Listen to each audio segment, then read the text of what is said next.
The wedding invitation was never meant to be opened. She left it folded beneath the stone, where the grass stayed wet and the wind always whispered. But 3 days later, a man in an old coat came to her porch holding that same envelope, and he wasn't a man she knew.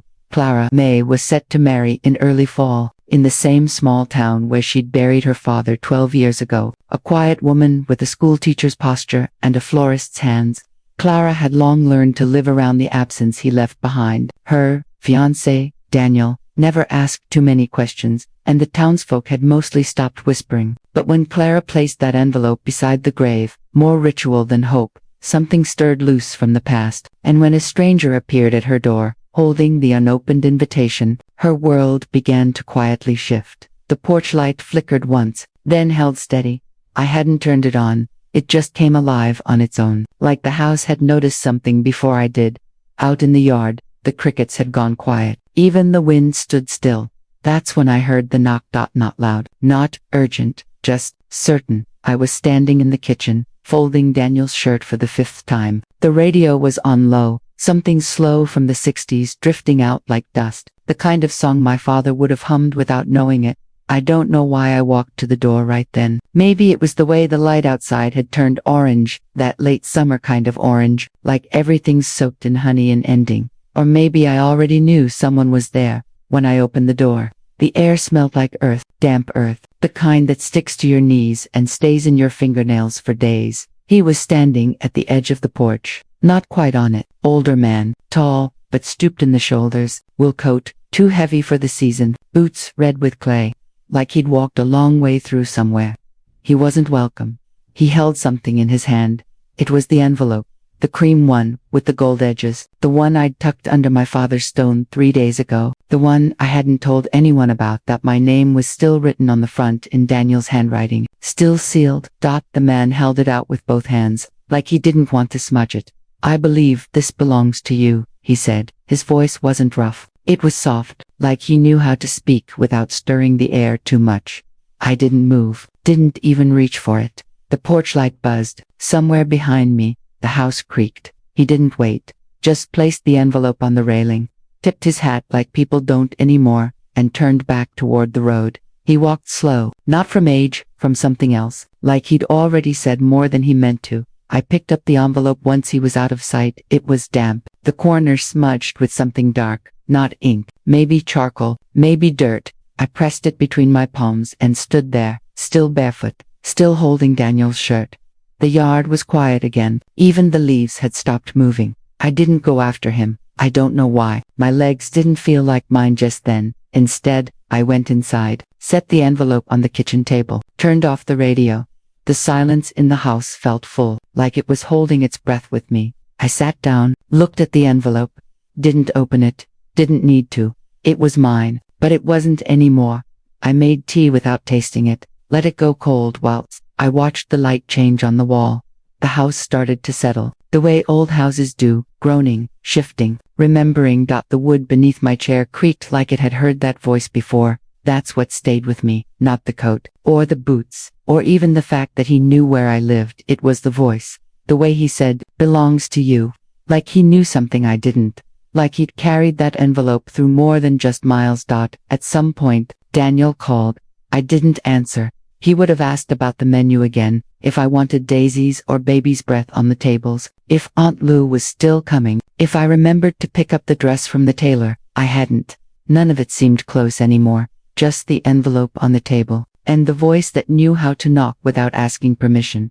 When I finally picked it up again, I noticed something on the back, a faint initial, pressed into the paper like it had been written long ago and nearly faded. An S.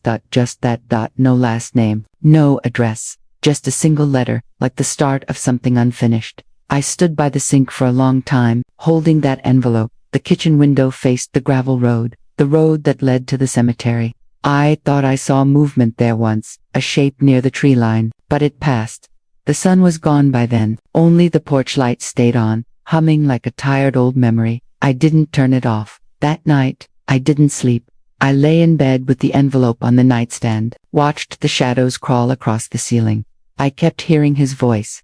Not the words, just the tone, like someone saying goodbye to a place he used to love, like someone who still knew where the ghost lived. I wanted to tell myself it was nothing, just a man, a traveler, a coincidence, but deep down in the place where truth feels like warmth and ache at the same time, I knew better. He knew my name. He knew where to find the grave. He knew where to bring the letter back. And worst of all, some part of me, the part that still walked barefoot in the house my father built, recognized him, not from memory, from something older than that. The kettle never whistled that night, but I could feel the house listening.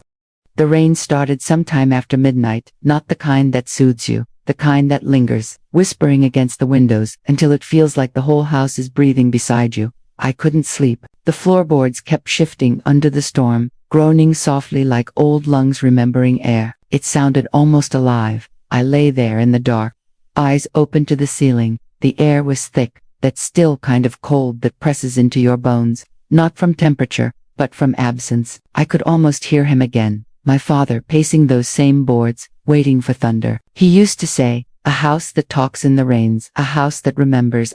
Tonight, it remembered too much. I pulled the quilt higher and listened. The roof ticked, the glass hummed, and beneath it all, something deep wood, settling with age, echoing in the hollow places where his footsteps used to be. At some point, I must have drifted off. I remembered dreaming about the gate at the cemetery, the old one, iron and crooked, the hinges always crying in protest. In the dream, it swung open, on its own. No wind, no hand. Then, the ground moved. A shape pushed upward through the soil, slow and deliberate, fingers gray with clay, reaching toward the light that wasn't there. And before it could touch me, I woke. The room was still. My breath left a faint fog on the window beside me. I hadn't lit the lamp yet, but I could see enough, the faint outline of the envelope on my nightstand. Still sealed, still wrong. I sat up. The boards under my feet were cold, that deep, aching cold that feels like it's coming from underneath the world. I pressed my heel into them, testing if it was real. It was. The storm had quieted, but the silence it left behind didn't feel clean. It felt full. I turned on the small lamp by the bed. The light came slow, golden and sleepy. The envelope was there, exactly where I'd left it. Still sealed, still mine. Except, something about it looked different now.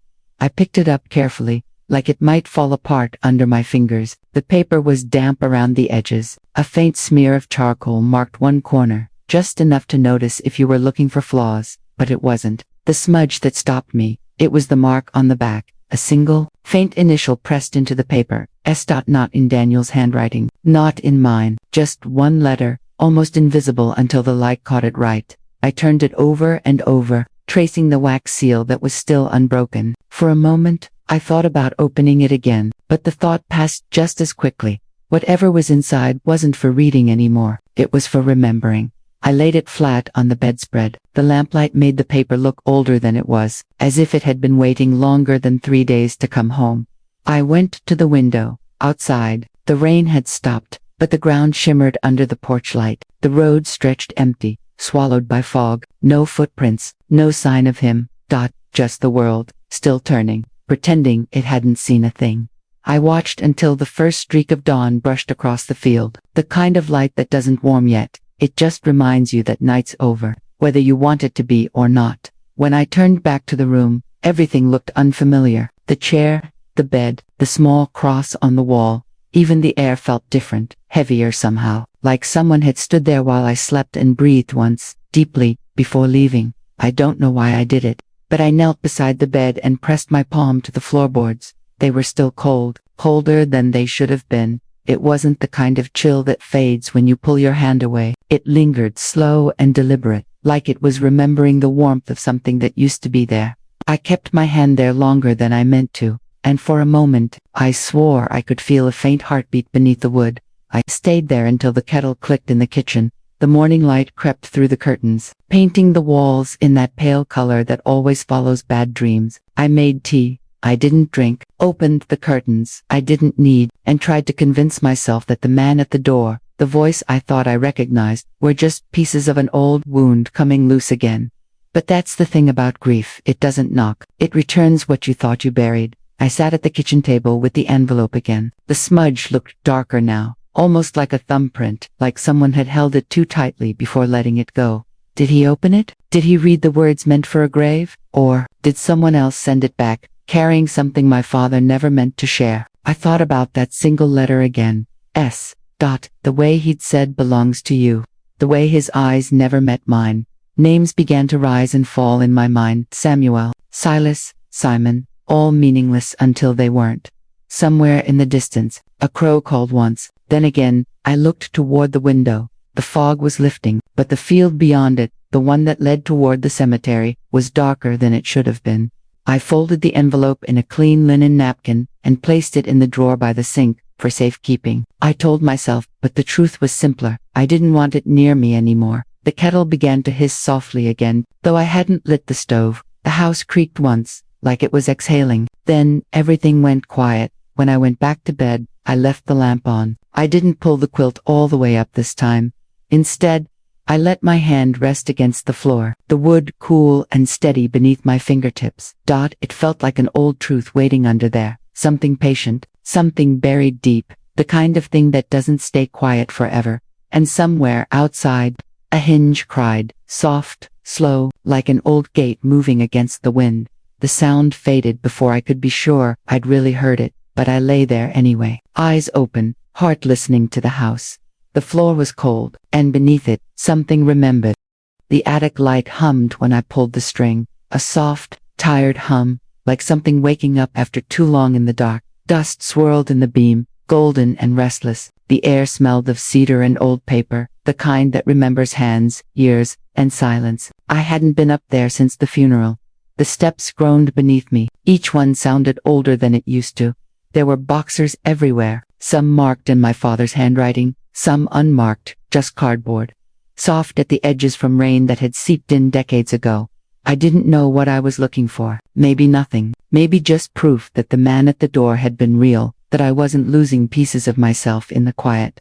I knelt by the trunk that had always sat in the far corner, the one he'd told me never to open. He'd said it was full of old mistakes. He'd smiled when he said it, but not with his eyes. Inside, I found uniforms folded sharp as memory, letters tied with string, a medal that had gone green with time. I ran my hand along the inside lid and felt something thin and brittle pressed into the wood. A Bible, small, leather-bound, edges soft as fabric. His name was carved inside the cover, Charles Whitlow. The pages had yellowed, but when I flipped through them, one sleeve stuck together, like it was hiding something. I slid my finger between the pages and something slipped out, a photograph.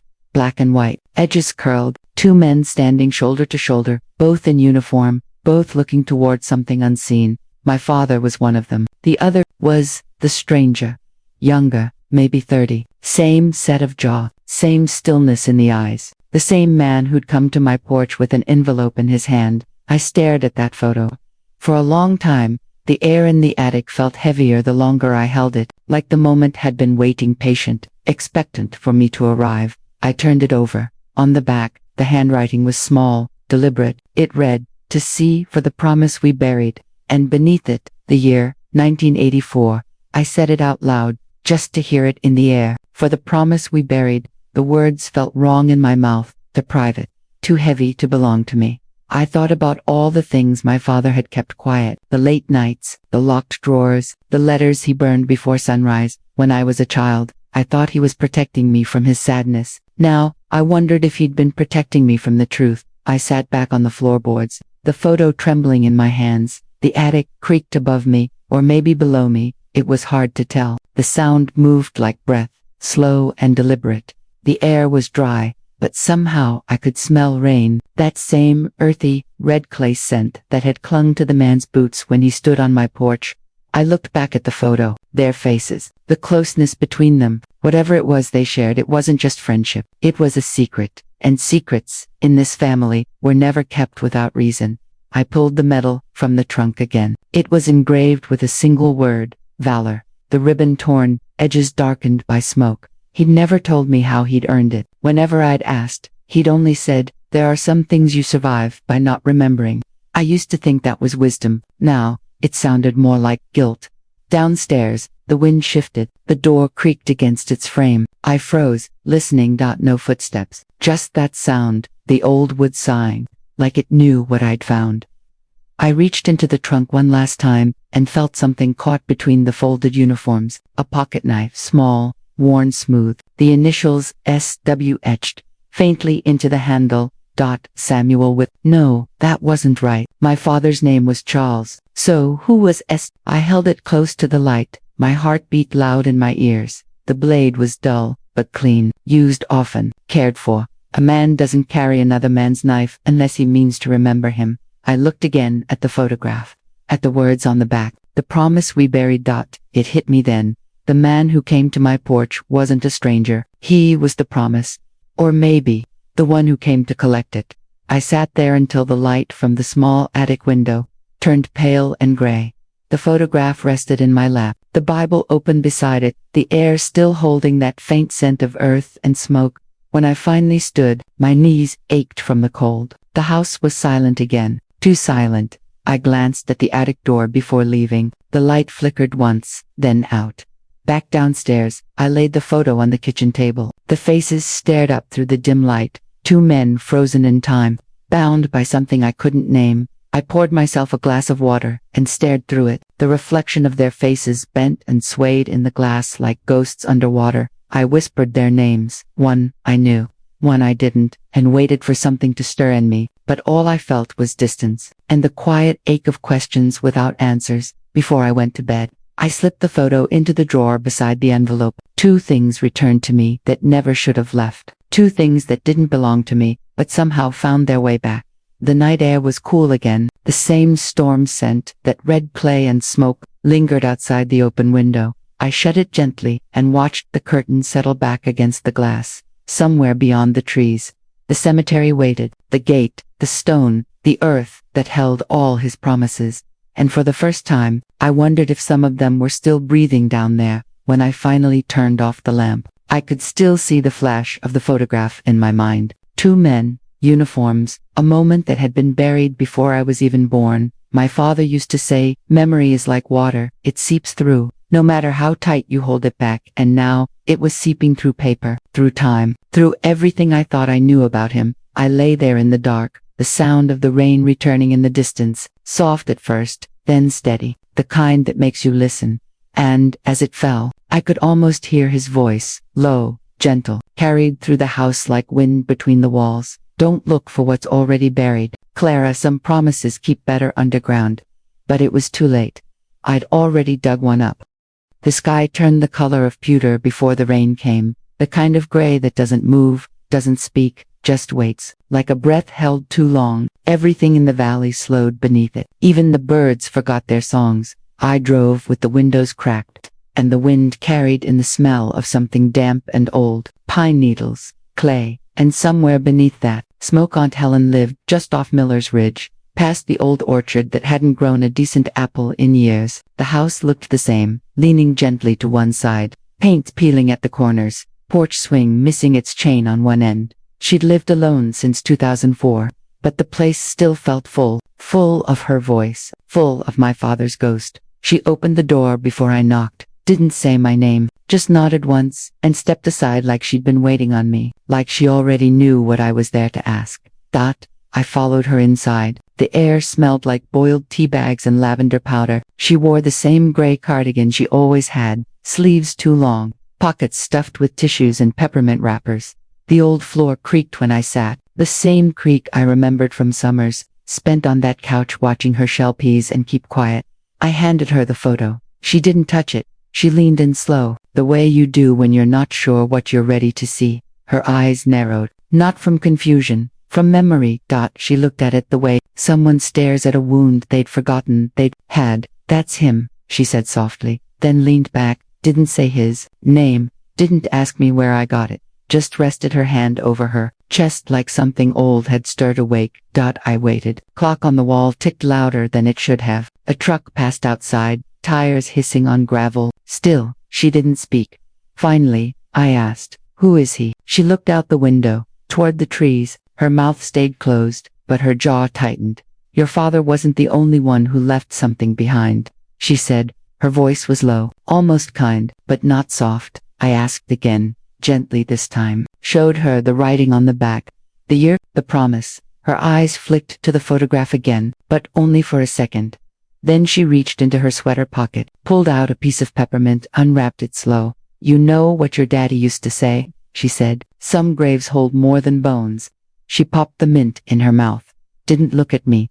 I felt the weight of that sentence settle over everything. The couch, the walls, the light itself. "What does that mean?" I asked. But she only shook her head, like she'd already said too much, like she'd carried this secret too long, and saying it now would only wake it up again. The rain started. A single drop at first, tapping the kitchen window like a finger trying to remember a name, then another, then a slow, steady rhythm, like a story being told by water. I looked at her, waiting, but she stayed quiet, just stared at the window. She finally stood and moved to the counter, took a glass from the cupboard, ran the tap. I watched the water rise. "I was supposed to forget about him," she said, still turned away. "Your father made sure of that." The glass trembled slightly in her hand, not from age, from memory. "Did you?" I asked. She set the glass down without drinking it. "No." There was something in her voice I hadn't heard before, not regret, weariness, like she'd been walking with a shadow she never invited, and it had grown too heavy to carry. I stood. "I need to know, Aunt Helen. Who is he? Why did he come back?" Her shoulders drew in slightly, like I'd brushed against something she still wasn't ready to touch. She turned, met my eyes for the first time. "You sure you want to know?" she asked. I didn't answer. She nodded slowly, as if my silence said more than words could. "Ask the ground," she whispered, then turned away. That was all she said. Just that like truth was something buried, and meant to stay that way. I left the photo on the end table, though she didn't ask for it. She didn't say goodbye, didn't hug me like she used to, just stood there with her back to me, the rain tapping harder now, the window clouded with breath and time. Outside, the grapple gave under my feet. The wind had picked up, bringing the storm closer. The sky had dropped lower, pressing down on the house like it wanted to listen in. I sat in the car for a moment before starting it, hands on the wheel, photo in my mind, words in my throat that never made it out. As I pulled away, I looked back once. She was still at the window, her silhouette barely visible through the rain, like a figure in a photograph that never moves, watching, waiting, remembering. The rain followed me home. Not a downpour, just enough to blur the road, enough to make the world seem softer than it really was. I kept thinking about what she said, that some graves hold more than bones, and I wondered how many secrets my father buried, and how many had started to rise. I didn't sleep that night. The storm settled overhead, low and humming, and the man's face, younger, still, silent, stayed with me, waiting, like the promise they never kept. The invitation sat beneath a jar of honey on the kitchen table. Not mine, the copy I kept, printed on cream cardstock with gold trim. The paper had begun to curl slightly at the corners from the humidity. I smoothed it down with the flat of my hand. There was a knot in my chest I couldn't name, the kind that doesn't tighten, just stays still, present. Like something waiting at the back door. I read through the guest list again, one name at a time, out loud. Daniel's family, his mother, his uncle, the pastor who'd baptized him, the Carters from down the hill, Ms. Abernathy, who made the church pies, all accounted for, all from here. No strangers, no one who wore a coat too heavy for spring or carried red clay on his boots, no one who would known where my father was buried. Daniel came in while I was tracing a name with my thumb. He leaned against the doorframe, sleeves rolled up, his collar dusted with sawdust from repairing the arbor. "You checking RSVPs again?" he asked, teasing. I nodded, but didn't speak. He stepped closer and kissed the top of my head. His hand rested on my shoulder, warm, steady. "You're spinning," he said. "You always spin the week before thing." He wasn't wrong, but this was different. I hesitated, then picked up the photo from the drawer, the black and white one, my father, and the man who'd come to my porch. I held it out. Daniel took it with both hands, looked at it a while, then looked at me. "This him?" he asked. I nodded.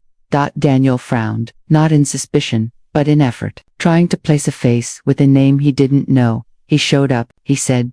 "Just once." I lied. That was easier than explaining the cold I felt when I found the envelope again. The seal, split down the middle like it had been opened by someone who meant to know what wasn't meant for them. Daniel set the photo down gently. "You think he wants something?" "I don't know," I said. You think your daddy ever mentioned him? He never mentioned a lot of things. We stood in the quiet a while. The hum of the fridge, the sound of a screen door somewhere down the road slapping shut. Then Daniel said the thing he always says when I spiral too far into the past. Let it rest, Clara. He said it kindly, but the words still settled on me like dust I couldn't brush off. I wanted to rest, but something wouldn't let me. That night, I couldn't sleep. The house felt still, but not peaceful, like the calm you get before a barn door swings open in a storm. I padded barefoot to the front porch with my cardigan pulled tight around me. The boards were cool, the air wet with a coming fog.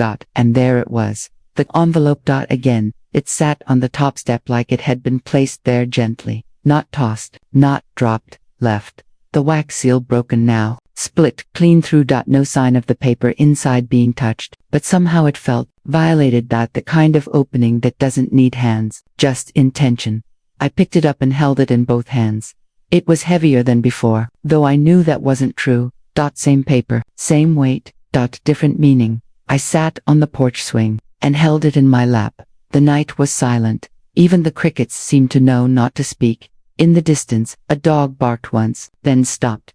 I looked out toward the road, half expecting to see a figure at the tree line, but there was only fog, thick and low, creeping across the field like breath from something asleep. I thought about the guest list again. Every name, familiar, expected, every seat planned, but whoever this man was, he hadn't needed an invitation. He'd found his way back. Not once, but twice. The seal broke, the photo. Found out the stories no one wanted to tell, and somewhere inside all that, a presence, not malevolent, not kind either. Just unfinished, like a sentence left hanging in a room you haven't entered yet. I looked down at the envelope again, traced the edge of the break with my thumb, felt the paper give slightly. The invitation inside still bore my name, but now, it felt like it belonged to someone else, to him, to whatever promise he and my father had shared, the one that was never buried deep enough. The porch light flickered above me. Once. Then again, the kind of flicker that doesn't need wind, just memory. Daniel didn't ask about the envelope the next morning, and I didn't tell him. I set it back in the drawer beside the photo. Let it rest, like he said, but it didn't single quotes, not really, because I could still feel the air shift each time I passed the door, still feel the paper's weight pressing against the silence of the house, still hear my father's voice, faint and far off saying nothing, which, somehow, said everything. And that night, before I turned out the light, I checked the porch again. Empty. But the floor creaked anyway, like it remembered. Like someone had already been and gone, and might come again. The tires kicked up red clay as I turned off the main road. It stuck to the wheel wells, thick and wet from the storm the night before. The old logging trail curved through the pines like a memory, familiar but not trusted. The kind of road that didn't want to be found, but didn't mind being followed. Branches brushed the sides of the car. Their tips tapped the glass like fingers, too hesitant to knock. I kept going. It was early still. Too early for anyone to notice I'd left. Daniel was at the church, helping the pastor set up chairs under the awning. The wedding was 6 days away. I should have been there, folding linens. I should have been measuring table runners and deciding on peach or ivory, but the envelope had been returned twice, and my father's name had begun to echo louder than my own. The man had walked this way, that much I knew. His boots had been stained with clay, red and thick like the kind that clings to everything, even memory. I didn't know what I expected to find, but I kept driving. The trees pressed closer, the deeper I went. Sunlight filtered through in slivers, painting the road in stripes that shifted with the breeze. I rolled down the window. The air smelled like pine sap and damp. Earth. And then smoke. Old smoke. Not the kind that rises, but the kind that lingers. I slowed the car to a crawl. And there it was, tucked beneath the edge of the ridge, barely visible behind the brush, a camper, faded, burned along one side. The metal blistered in places, streaked with rust and heat. A piece of the roof had caved in, and the tires were gone. It looked like it had been left behind years ago, forgotten, but the door wasn't latched, and the air around it didn't feel abandoned. I stepped out, boots sinking into the mud with a soft, heavy sound. The forest was quiet, too quiet. No birds, no wind, just the hum of distant memory. I moved slowly, careful not to startle whatever the silence was protecting. The camper door creaked as I pushed it open. It didn't resist. Inside, it was dim. The air was thick with tobacco, resin, and the faint, sour trace of something burned long ago. Dust floated in the light that filtered through a broken window. The curtains, if you could call them that, were torn strips of flannel, pinned up with clothespins. A small table sat beneath the window, scratched, leaning. And on it, a cracked frame. I knew the photo before I saw it clearly. It was mine, me, and Daniel, smiling beneath the magnolia tree in his mother's yard, the one we took for the invitations. But this version was printed in black and white, edges trimmed, corners worn, and it had been clipped to the inside of the frame with a rusted paperclip. No glass, just space. I reached out, but didn't touch it. Beside the frame was a book of matches, a candle burned halfway down, a pair of reading glasses, folded neatly, and a cup still half full of water. Not rainwater. It was too clean for that. Someone had been here, not long ago, watching, waiting. I moved to the small bench beside the table and sat, careful not to shift too much weight. The cushions sagged beneath me, but held across from me. A coat hung on a hook, wool, heavy, too heavy for the season. Red clay stained the cuffs. I looked back at the photo. Who brings a frame into the woods? Who burns half a camper and leaves behind water? And why watch a woman who doesn't know your name but who carries your photograph in her drawer? I listened. Nothing moved, but I felt watched. Not by eyes, by something older than that. By the air, by the trees. By the past. I stood slowly, took one last look around. A folded quilt in the corner, faded blue and fraying at the seams, the kind Mama used to keep at the foot of the bed in winter. I thought of the photo again, the writing on the back, for the promise we buried. Whatever this man had carried, he hadn't buried it deep enough. I stepped back outside. The sun had shifted. Shadows stretched longer now, dragging their weight across the clay. I wiped my hands on my jeans, but the red stuck, just like it had on his boots.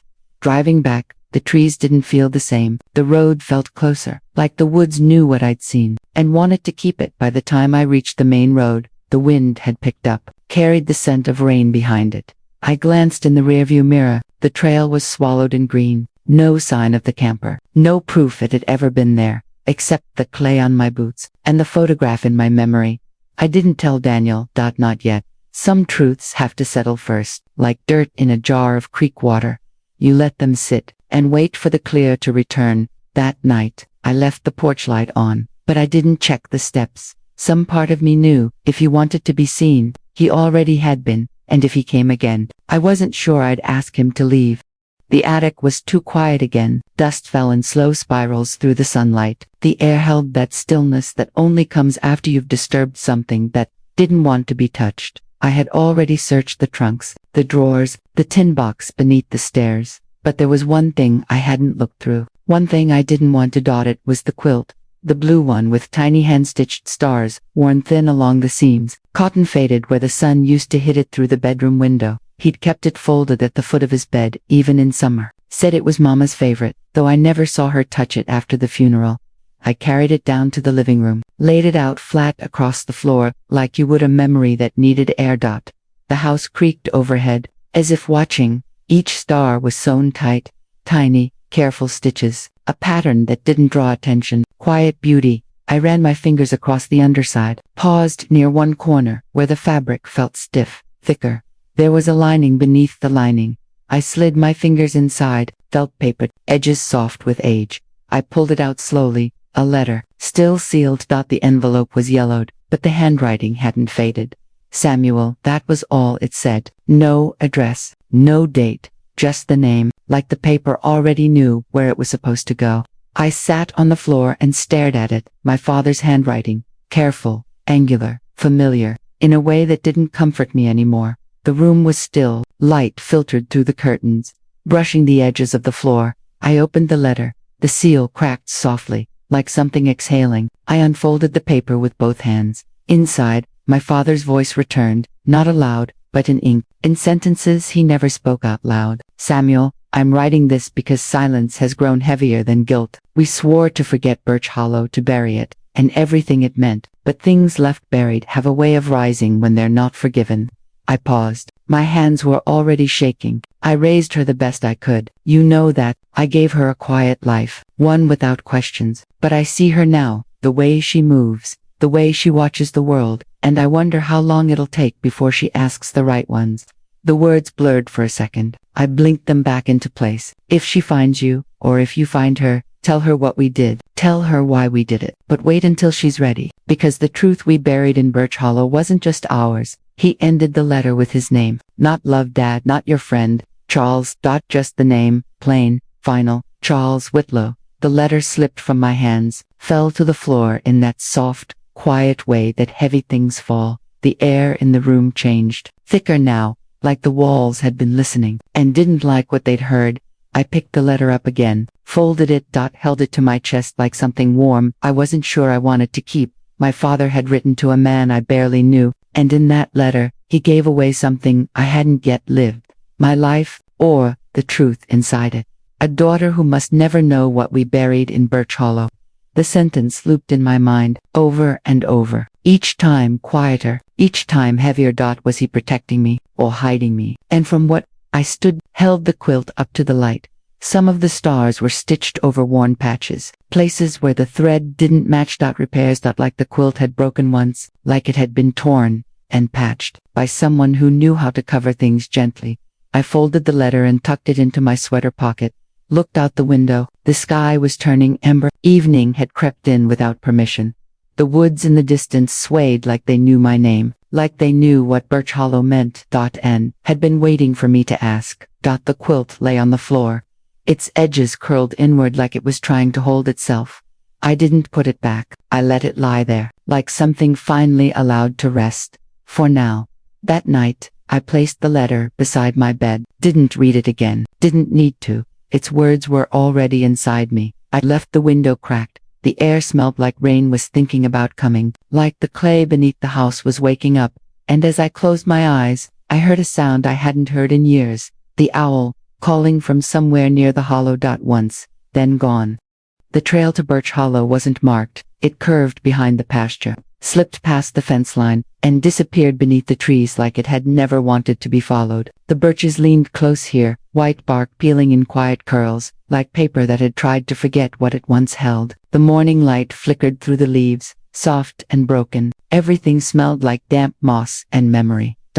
My father used to bring me here when I was small. Said the deer moved slow through these woods, like they were thinking about something. We'd sit beneath the same tree each time. I never knew why he chose it. Now I did.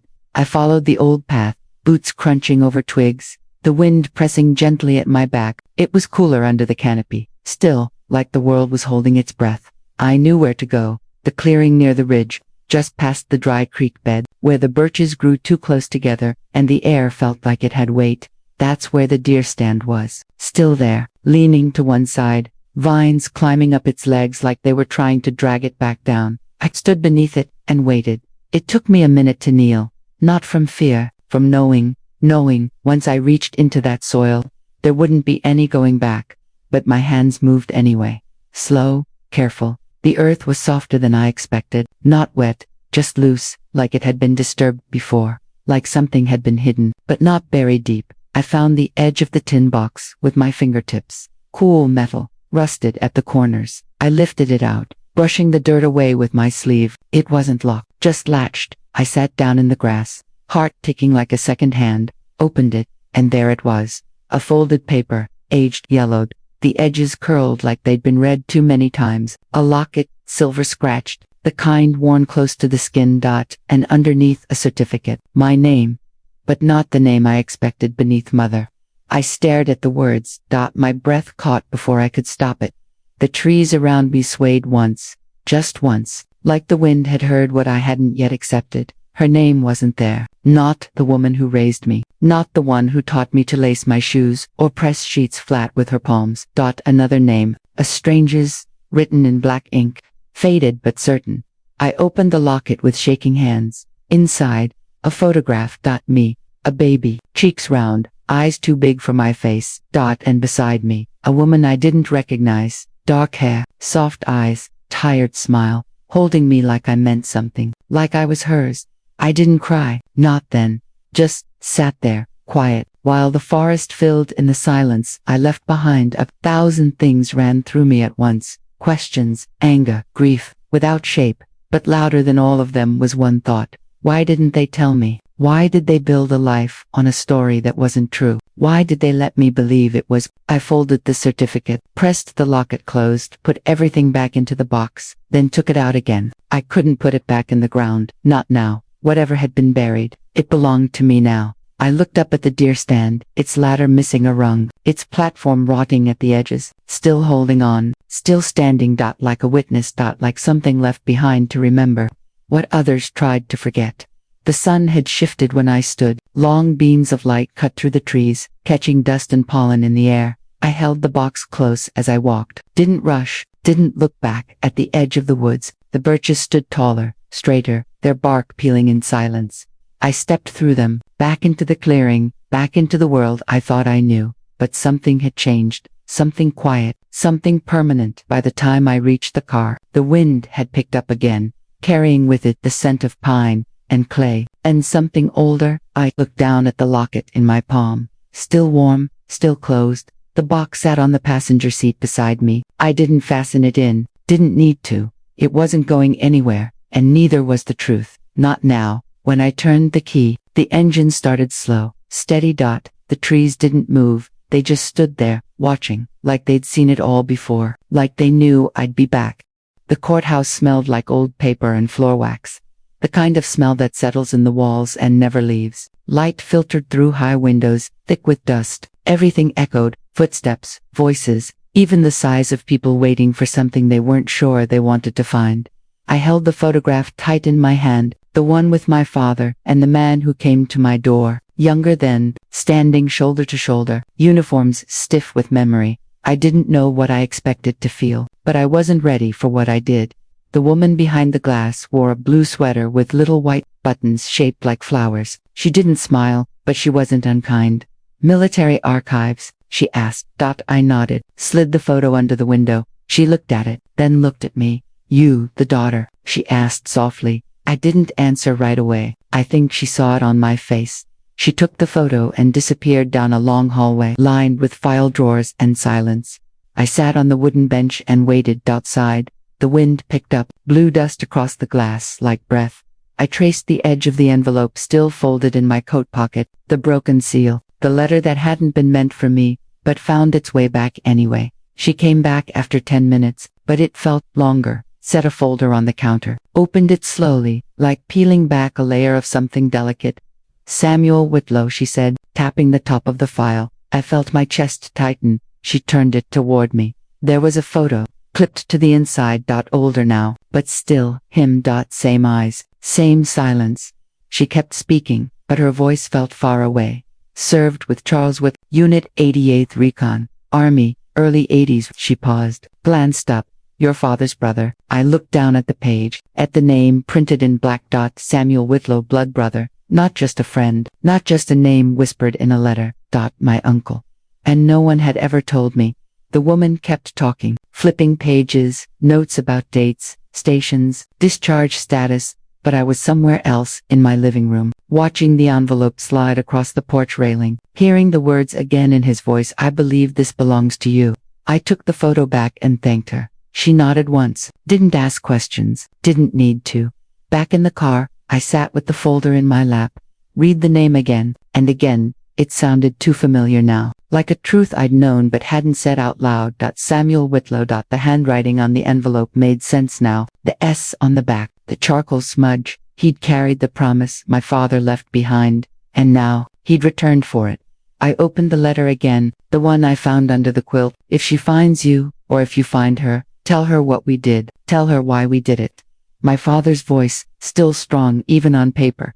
He hadn't written it for me, but it was mine now, and so was the silence they left behind.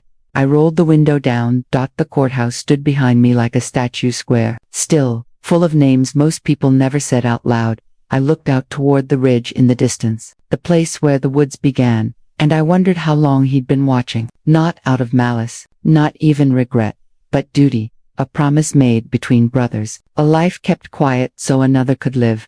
I didn't drive home right away, just sat there, hands still on the wheel, listening to the wind whisper across the windshield. Some truths don't arrive with thunder. They show up quiet, with a photograph, a folded letter, and a name you thought belonged to a stranger. but it never did. Not really. The bench was older than I remembered. Pine slats weathered soft at the edges, nails rusted. One side leaned just slightly, as if the wood had settled into the earth and decided not to stand too tall anymore. He sat with his hands folded in his lap, not praying, not waiting, just still, like the world had stopped asking anything of him. The little white church behind him hadn't changed. Paint peeling near the bell tower, a single window cracked, patched with tape. The sign out front still read, Sunday worship, 10 a.m. But I wasn't here for sermons, and I don't think he was either. I stepped closer, and he didn't turn, didn't flinch, just nodded once, like he already knew it was me. There was room on the bench. I took it. We sat a long while without saying anything. Birds chirped in the trees behind us. The wind moved through the grass slow, like it didn't want to interrupt. And then, "You look like her." His voice was worn, but not broken. Low, measured. I didn't ask which her. Some part of me already knew. He finally turned his head to look at me. His eyes were tired, but they held the same quiet my father's had, the kind that came from seeing too much and telling too little. "You knew I'd come," I said. He gave a soft hum, almost a yes, almost a sigh. "I saw your name in the county book," I added. "Samuel Whitlow." He nodded, still didn't speak. "You were his brother." Another pause. Then, closer than that, some days, I let the silence settle. The bench creaked beneath us. Finally, he spoke again. "We served in 82, recon unit. Your father saved my life more than once." I looked at him. He kept his eyes ahead, on the gravel road, on the horizon. "I heard about Birch Hollow," he said quietly. I didn't answer. He didn't ask. "I loved her too," he said after a while. That's when my breath caught. Not because I didn't expect it, but because I did. I was with her, before, briefly. And when she found out, well, she chose him. His voice cracked just slightly, like the memory still hadn't healed clean. She loved him, Clara Bafta. She loved us both in different ways. My hands rested in my lap, tight still. I looked down. "There's a birth certificate," I said. "Your name's not on it." "No," he said. "It wouldn't have made things easier." He rubbed his palms together. "Worn skin, old calluses. Charles raised you like you were born from his own ribs. Never doubted, never faltered." I nodded, quiet. He turned to me again. "But I was there," he said. "I held you the day you were born." The wind picked up just then. A soft gust, lifting the corner of the church bulletin on the steps behind us. It fluttered like wings. "He never told me," I said. Samuel nodded again. "He thought it was best. And you." He let out a breath. "I made a promise that if anything ever happened to him, I'd be nearby, just watching." I thought of the envelope, the photo, the camper in the woods. "You've been here," I said, "for a while." I didn't ask how long. I didn't need to.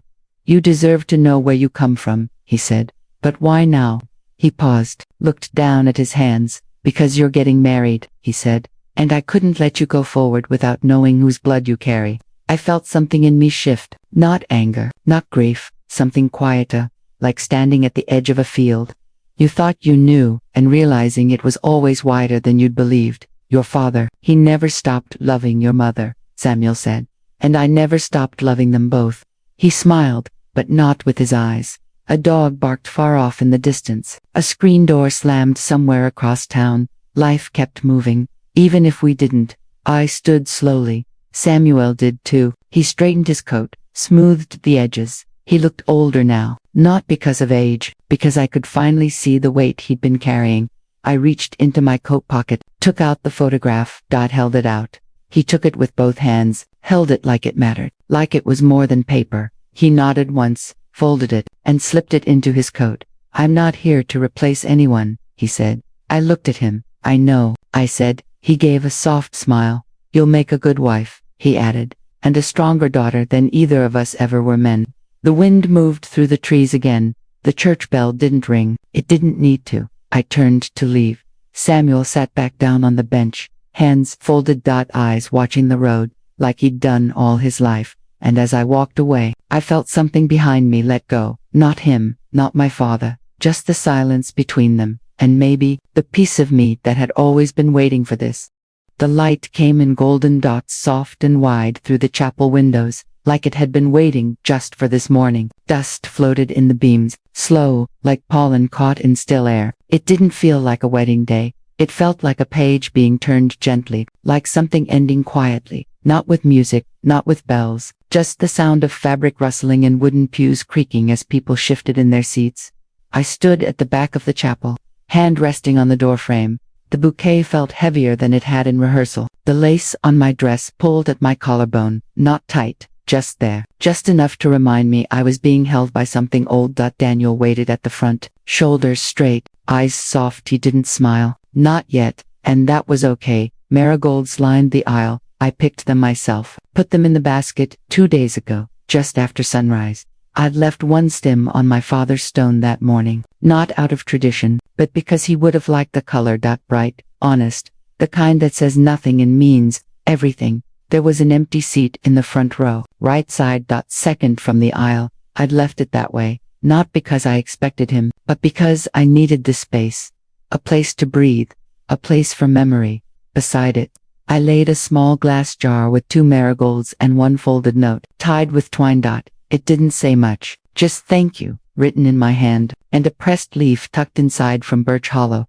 The music started, soft, slow chords from a piano no one tuned often enough. I took a breath, stepped forward. Each step felt like a question, each step like an answer. Faces turned, smiles rose. But I watched the dust in the light, watched how it danced just above the pews, like it didn't want to settle, like it had somewhere else to be. When I passed the empty seat, I didn't look straight at it, but I felt it. Felt the weight of the space, the warmth of presence that wasn't visible, but certain. Like the moment before rain, like silence between words. Daniel reached for my hands when I arrived. His were steady. Mine were not, but they found each other anyway. The pastor began. Words about love, about choosing and becoming, about history. I barely heard him. My fingers brushed the neckline of my dress, found the silver chain tucked beneath, the locket, still closed, still holding the photo of the woman I now knew as mother, and the small strand of hair that wasn't mine. I hadn't planned to wear it, but this morning, something told me to. A quiet pull, like a memory remembering me. I looked at Daniel then. He smiled, this time, with his eyes, and I thought of Samuel. I never saw him again, not after the bench, not after the photo, not after the words we traded like old coins, worn and unspoken for too long, but I felt him now, in the way the light hit that empty seat. In the marigold that didn't wilt, in the weight of the locket against my heart. I wasn't angry anymore, not at my father, not at the silence. Some truths don't need to be spoken to be known. Some love doesn't need a name. The vows came next. Daniel's voice didn't waver, mine did, but only once, right at the end, right when I said always. I felt the locket move, a soft shift beneath the lace, like it had taken a breath of its own. When the chapel doors opened and the sun poured in, I turned back just once, to the empty seat, still untouched, still full, and I smiled, because not all family is written in ink. Some is folded in silence, and returned in time.